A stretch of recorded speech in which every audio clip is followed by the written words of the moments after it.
What's up, D&A gang? Y'all, another name. How are y'all doing today, man? Today we're going to do the scary video today, and we're going to do the try not to laugh tomorrow. Ooh. So we got the worst family traditions ever documented. Oh, God. And this has a mature audience only, so. Oh, no. What you kids doing in here? Right. But if you ready? I'm ready. Y'all ready? I'm ready. Cue the intro. Let me draw the boat, you know I wreck the shit. Get it by the boat, watch a nigga make it flip. I ain't a little boat, but I just one night the boat. Alright, before we get into this, hit the subscribe button. And the notification bell so you don't miss another video. Go show Nate IRL channel some love down in the description. Remember the original link is down there too. Let's get right into this thing, y'all. Today, we're going to cover 3 strange but true stories. Fair warning, the top story today is absolutely repulsive. So if that's not your thing, you've been warned. But before we get into today's stories, if you're a fan of the strange, dark, and mysterious delivered in story format, then you've come to the right place because that's all we upload once a week. So if that's of interest to you, wait until the like button is left all when that their shit go down your throat, to your chest, to your belly. Completely decorate the interior and exterior of their husbands so you don't miss any of our weekly uploads. Okay, let's get into today's stories.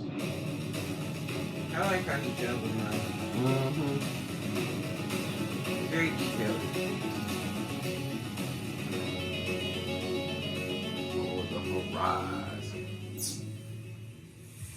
On the morning of September 23rd, 1839, an experienced sailor named Captain Brighton stood on the deck of his ship, which was traveling through the Drake Passage, which is located right along the northern coast of Antarctica. Drake! His crew had sailed here because they were professional whalers, and they had heard there was this massive population of whales in the Drake Passage that basically were untouched by humanity because basically nobody sailed this far.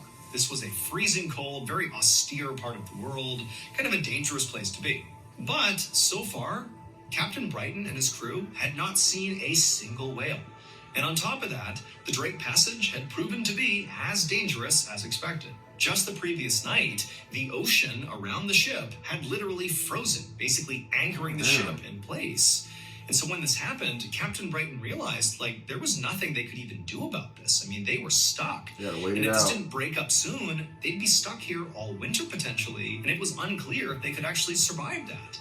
But fortunately, also the previous night, this massive storm rolled in, which, that's dangerous in and of itself. But the severity of the storm was actually a good thing, because it broke up the ice around the ship and allowed Captain... I ain't gonna sit here and lie to you, man. All these movies, when they be having ships and it be raining outside, I be like, I wouldn't fuck with that for nothing. Honestly, I think that's what scares me about going on a cruise, because I don't want to be caught in a storm. Hey, I told y'all I'm going to go on a cruise for 3 days and come back home. I don't want to do that weak shit. Right, sail away.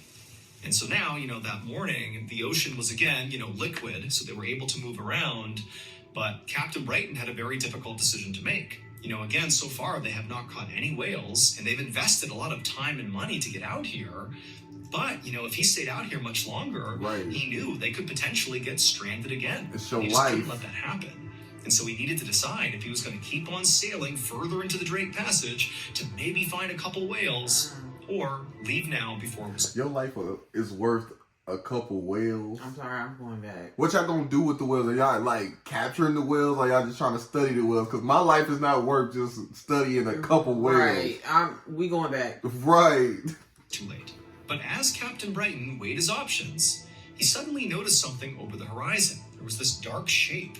And at first, he actually thought he was hallucinating, because really, there's nothing else out here. It's just him and ocean and ice. That was it. But as he continued to stare in the direction of this dark object, which was actually getting closer to him, he realized it was a real thing, and in fact, it was another ship, which was really surprising, because again, nobody really comes out here. And so his instincts were, okay, this has got to be a rival whale ship. This way? I mean, that's the only other people who would come out here. But as he continued to stare at the ship, as it got closer, he realized it was not a whale ship. It was actually a schooner, which is a ship designed for traveling. But as Captain Brighton stared at the schooner that was getting closer and closer, he saw it was in pretty rough shape. I mean, the hull and the sails were very tattered. I mean, there was something off about the ship. It was a But ghost Captain ship. Brighton was thinking, hey, I know you can get Flying trapped in the ice Dutchman. out here. It happened to them the night before. Maybe this crew has gotten trapped in the ice. They've been stuck out here for who knows how long. They could be in pretty rough shape. And Captain Brighton knew they actually did have, at least at that moment, quite a bit of supplies, at least some to spare. And so he called out to his men to ready a dinghy and get some supplies because they were going to go over to this schooner and basically offer up some extra supplies and also check in on them and make sure they were okay. Don't tell me this And so once the motherfucker supplies disappeared were once he got packaged up and to put it. on the dinghy, Captain Brighton, along with 4 other men, hopped in the dinghy and they began paddling over to the schooner. And as they got closer, the waves were pretty bad, and so they're kind of jostling around, and, the ship itself, the schooner, is also moving, and so that's moving up and down. But, periodically, as they got closer, they'd be able to look into the portholes, which are like windows on the side of the schooner, and Captain Brighton could clearly see there were people inside of the schooner. Okay. He called out a few times, but it was windy and sort of loud, and he couldn't really tell if any of them heard him or if anybody called back. And so eventually, Captain Brighton and his crew, they got to the side of the schooner, and they just climbed up the ladder and boarded the ship. And once they were That's on the ship, trespassing, once they were on sir. the deck of the schooner, they're looking around, and everything was in working order, albeit sort of tattered and in rough shape. But the weird thing is nobody was out on deck. They had seen people in the portholes, which was inside the ship, but there was nobody above deck. And so Captain Brighton's thinking, okay, this is pretty weird here, but we clearly just need to go inside and talk to someone. And so Captain Brighton and his men walked across the deck to this door that led into the ship. It actually led into the captain's quarters. At least, based on basic ship construction, that's what they expected it to be. And so Captain Brighton, he gets to the door, he knocks and calls out, announces that they're here with supplies and just to make sure everybody is okay. But there's no answer. All they can hear is the slapping of the water against the ship. There's no voices, there's nothing. It's silent on the ship. And so Captain Brighton eventually just opens up this door.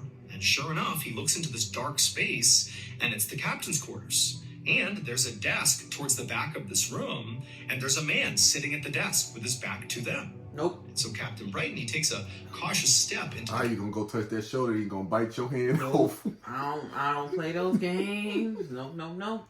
captain's quarters, and he calls out to this man who Like, hey, Nick, we're gonna leave it at the door. We out of here. For real. clearly appears to be the captain. But the man doesn't say or do anything. He's clearly focused on something at his desk. And so Captain Brighton exchanged a worried glance with his man, and then just decided he would walk across the room and go physically interact with this guy and make sure he was okay and see what was going on here. So I don't know what white people problem is, but if I call out to you, hey, my nigga senses was like, if I call out to you and headphones wasn't a thing at this time, if I call out to you and you do not turn around, I'm gone. We leave. I don't even care what you got going on. If you don't turn around or knock something over to let me know, I'm not gonna lie to you. I'm taking my supplies too. We out. Fuck that. slowly, Captain Brighton began walking across the room, and as he did, he called out a few more times to this man who appeared to be the captain. No. He didn't get a response. And then finally, he was right behind the man, and he actually looked down and read what the man had been writing. This is what it said. Trapped by icebergs. Despite all efforts, the fire went out last night. No hope remains. However, as unsettling as that would be to read for anybody in this situation, what was the most unsettling part was actually what was written right above that journal entry. The date, January 17th, 1823. 16 years before. Oh, That hell I tried to no. tell y'all it was a ghost ship. I tried And to his tell entire you. crew were all dead. And I had told been you. for 16 years. Told you. They got trapped in the ice just like Captain Brighton had, but it didn't break up. They were stranded, and they all froze to death. Go home. And because it was so cold out in that part of the world, all their bodies were basically preserved in their final moments. And so the captain of the ship, before he died, was making an entry to say what happened. And then down below, when Captain Brighton and his men went to go look, they found people playing cards who had literally frozen to death while playing cards. They found a woman lying in her bed with her dog. That's how they froze to death. They found people in the dining hall, and they died right where they were sitting. It was like all these people had been frozen in time for nearly 2 decades, just floating around in Drake's Passage. Nope. And basically nobody had found them until Captain Brighton. At least he gave them a proper burial, I'm assuming. Hopefully. Thank you to BetterHelp for Right. sponsoring today's. how to deal with the community. Help today. Keep your mental straight. Better help is questionnaire on. Basically. Then it would be Mr. On the runway. That's crazy. But I'm glad that if that's how the story ended, like he went home and told people, or he dragged this shit, like told. Well, clearly this shit. he had to go home and tell people. Right. But So he gave those people proper burials to their families. Like, man, they've been missing for 16 years. Where's Uncle Luke at? yeah. They found Uncle Luke. I don't know if somebody's name was Uncle Luke, but On the night of May 20th, 1958, a young man named Ram Thapa walked towards the entrance of an abandoned airport in eastern India. He was trailing behind 3 other men. They were his boss, another employee of his boss, and then a friend of his boss. It was pitch black outside, and so all 4 men had flashlights. But Ram also had something else. He had a huge knife. So the reason they were there is Ram's boss was considering buying this airport. However, there were these rumors floating around that this airport was now haunted ever since being abandoned. Oh, In I'm fact, good. people said, the old hangars and rusted out buildings were infested with ghosts. I'm good. Now, I Ram don't play those totally games. believed that this place really was haunted. But Me Ram's too, somebody boss told me wanted to that go shit. and check it out, before he actually considered I'm not. really buying it. I don't fuck with ghouls and I don't fuck with ghosts. Right. I was, but I don't fuck with none of that shit though. And I don't fuck with no demons, no. Not at And all. so No recruited these paranormal, 3 other nothing. guys, Ram included, to go basically on a ghost hunt. And so going into this, Ram's boss and the 2 other men, they're sort of like, okay, this is intriguing. It's kind of funny that we're going on this ghost hunt. But Ram, he was terrified. He did not like the idea of going into this airport, especially at night. I mean, he fully believed there were ghosts out here. So why we I mean, couldn't go he had during the brought day? the knife along to protect himself from ghosts. But Nigga, you need a photon gun. Nigga, what you talking about, a knife? his boss was basically telling him that he had to go, and so Ram was there. And so Ram's boss reached the gate, he unlocked it, and pushed it open. And as it slowly swung open, it made this horrible creaking sound, and for the first time, all 4 men are getting an unobstructed view into the actual property. And it's totally, again, pitch black, and it's shining their lights inside. Right through me, nigga. Right.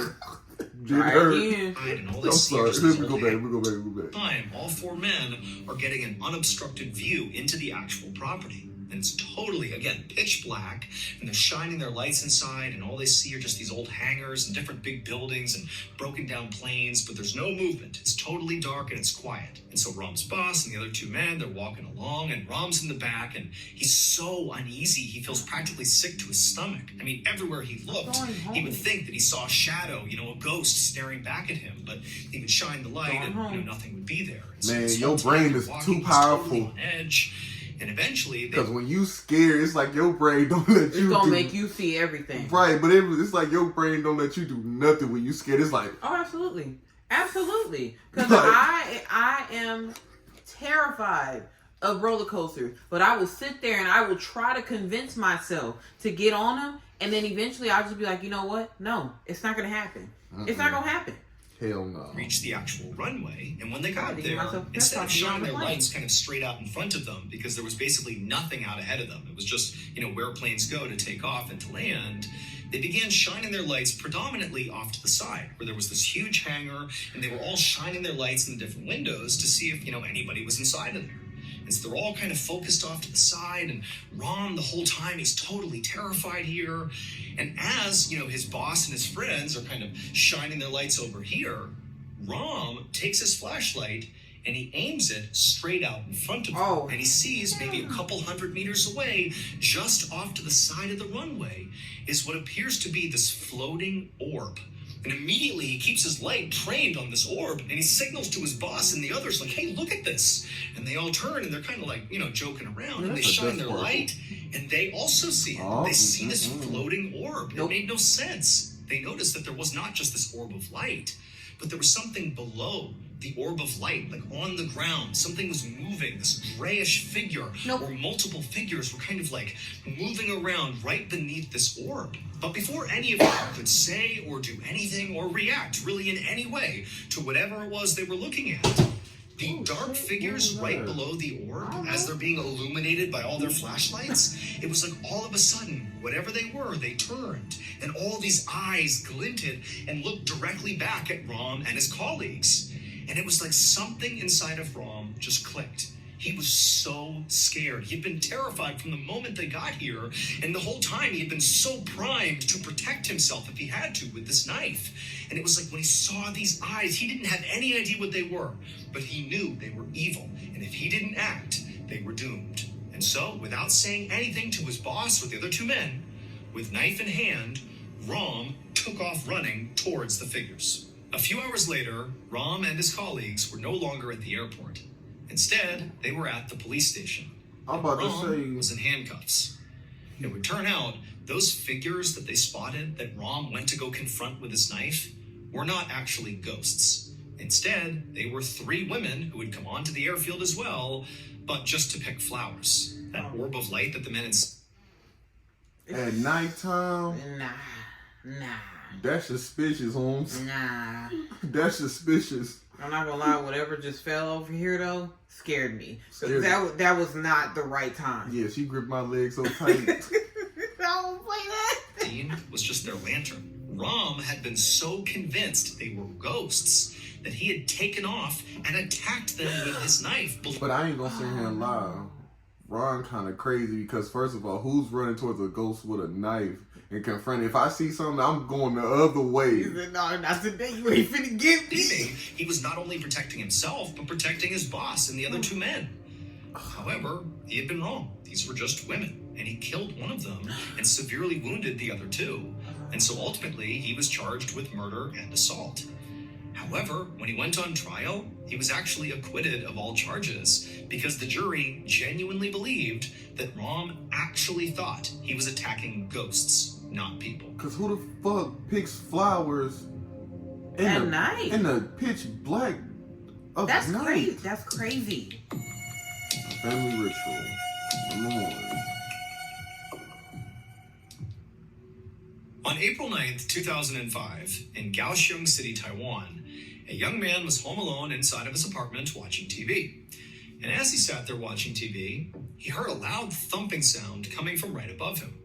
As soon as he heard it, he muted his TV and he listened for a second, and a minute later, he heard it again, a loud thump. And then he heard another one, and another one, and another one, and before long, all he heard was a succession of thumps and also what sounded like chanting coming from upstairs. However, as That's their house. Let them do what they want in their house. Don't go up and investigate nothing. At all. That's their house. They pay Mind rent your just like business. Ride. as unusual Right. as these types of sounds might be to the average person, to this young man, these actually weren't that weird. Because the family that lived right above him, the Wu family, were pretty eccentric.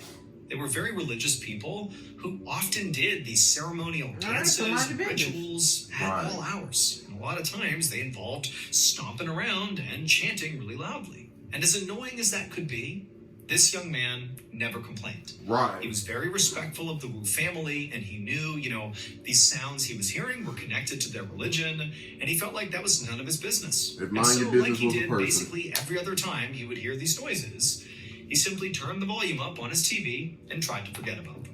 But after a few minutes, it was like the noises coming from upstairs just kept getting louder and louder and louder until it was basically impossible to ignore. And then suddenly he heard a scream coming from upstairs that certainly did not feel Looking for my attached phone. to a ceremony. It sounded like somebody was in danger or in trouble or something. And so at that point, Call the the young cops. man turned the TV off and he stood up and he thought, I need to go up there No, and you make sure don't. things are okay. Call the Forget cops. being annoyed. It sounds like, someone's in trouble or someone's hurt or something. But as he began making his way towards his door to go upstairs and check on the Wu family, all the noises just completely stopped and it was silent upstairs. And at that point, the young man just stopped where he was. It's like they was doing all that to get him to go up there so they could get him. Exactly. Stay your ass in that house. Right. Mind your business. That's how For a people minute, come up he just missing. listened, waiting to see if maybe the noises They would want pick you. back up again. You're the It sacrifice. didn't. And so the young man just turned around, walked back to his seat, and turned the TV back on. 2 He days thought they was later, gonna be on annoying April enough 11th, to that come same up young there. man was back home all alone, watching TV yet again, when, once again, he heard a loud pounding sound. Except this time, it was not coming from upstairs, it was coming from his front door. Somebody was hammering on his front door trying to get his attention. And so the young man turned off the TV, he got up, and he went over to his door, he opened it up, and standing there on the landing was this middle-aged man named Wu Shan, who was the patriarch of the Wu family upstairs. And you know what's crazy too?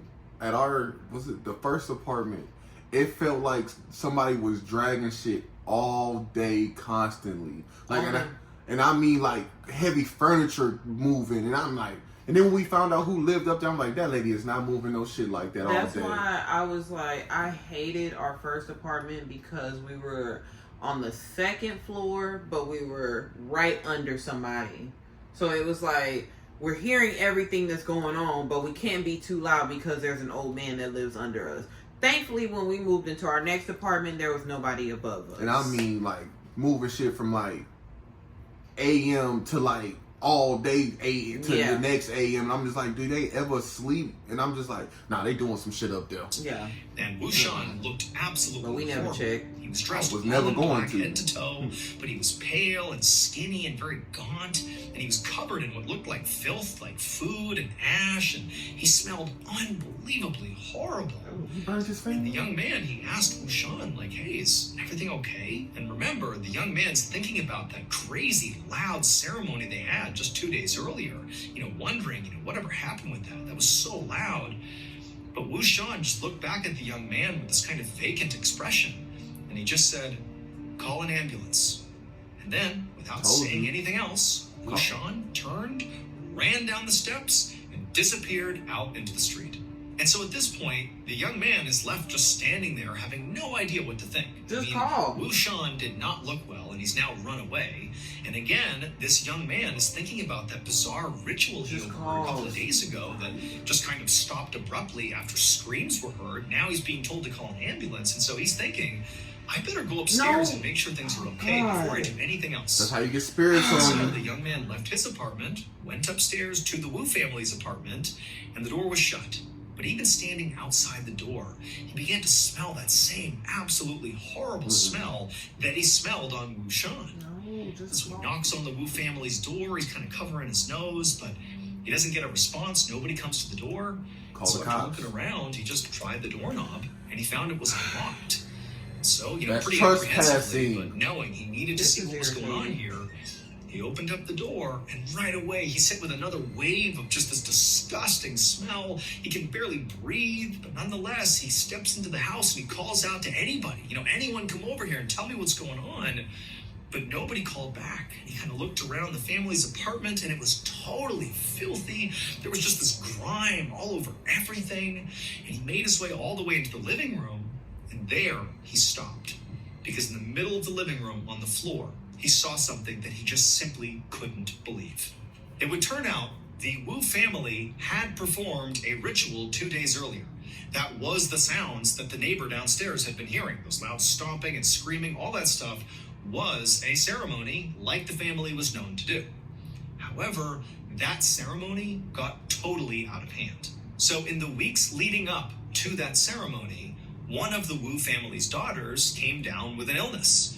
And because the family didn't have a lot of money, they couldn't send her to the doctor. And after a couple of days, when she didn't get better, the family decided that, okay, well, she must not be physically sick. She must be spiritually sick, meaning she was possessed by a demon. And so at first, they tried some ceremonies to ward off this demon, but it wasn't really working. And then before long, the rest of the members of the family began complaining that maybe they too were also possessed by the same demon. And before long, that was the belief that the entire Wu family shared, that they all were possessed by demons. And so, on the day the downstairs neighbor heard all that stomping and chanting and screaming, that was the day that the Wu family performed a big group exorcism to try to get rid of these demons once and for all from all of them. The way they did this exorcism was truly horrifying. They believed that the one thing demons were afraid of was filth. And so they decided that if they filled their bodies with enough filth, the demons would leave. Oh, God. And so the Wu family, as they chanted and stomped around and screamed, began consuming their own feces. Oh, and when my they would God. vomit it back up again, they would just swallow it right back down. Oh, for hell hours no. and hours and hours. What the downstairs neighbor actually discovered inside the living room of the Wu family's apartment At least he didn't was kill the him. daughter, the one who originally had gotten sick, and she was laying on the ground and was deceased. And during the autopsy, they would discover that her airway was totally blocked by feces and vomit. By the time the downstairs neighbor made this discovery, the entire Wu family had fled the apartment. Wu Shan had disappeared after saying calling an ambulance, and the rest of the family too had kind of run off. But the police would ultimately track down all the remaining Wu family members, and they would all be arrested. However, a court ultimately decided that the Wu family was suffering from something known as mass hysteria. And as a result of that, they could not be held legally accountable for what they did. And so, they were all acquitted. Oh I can't eat no shit. my God. Not at all. Not at all. In case you haven't heard yet, our newest... Yeah, I can't eat no shit. I'm sorry, but if my life, if somebody's life depended on it, I'm sorry, I can't do it. Nah, but hey, we'll catch y'all on the next one, man. Peace out. By the boat, watch a nigga make it flip. I ain't a little boat, but I just one night the bitch.